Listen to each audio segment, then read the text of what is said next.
இன்று பல முஸ்லிம்கள் தமிழ் பேசக்கூடிய முஸ்லிம்கள் எப்படி இந்த சஹருடைய வக்தை கழிக்கிறார்கள் தெரியுமா? சஹருடைய உணவு வைக்கப்பட்டால் டிவிகளை பார்த்துக் கொண்டிருக்கிறார்கள். டிவிகளில் யாராவது கேள்வி பதில் நிகழ்ச்சி நடத்துவார்கள், அதை பார்த்துக் கொண்டிருக்கிறார்கள். யாராவது மார்க்க உரைகளை நிகழ்த்துவார்கள், அதை பார்த்துக் கொண்டிருக்கிறார்கள். ஆம் கண்ணியத்துக்குரியவர்களே, இது அதற்காக கழிக்கப்பட வேண்டிய நேரம் அல்ல. அல்லாஹ் மூமின்களுடைய சஹருடைய நேரத்தை பற்றி சொல்கிறான்.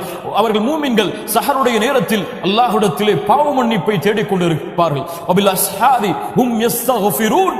சஹருடைய நேரத்தில் அல்லாஹ்விடத்திலே பாவ மன்னிப்பை தேடுவார்கள், இஸ்திக்ஃபாரை தேடுவார்கள். சஹாபாக்கள் அல்லாஹ்வுடைய தூதர் ஸல்லல்லாஹு அலைஹி வஸல்லம் சஹருடைய நேரத்தில் அதிகமான பாவ மன்னிப்பை தேடுவார்கள்.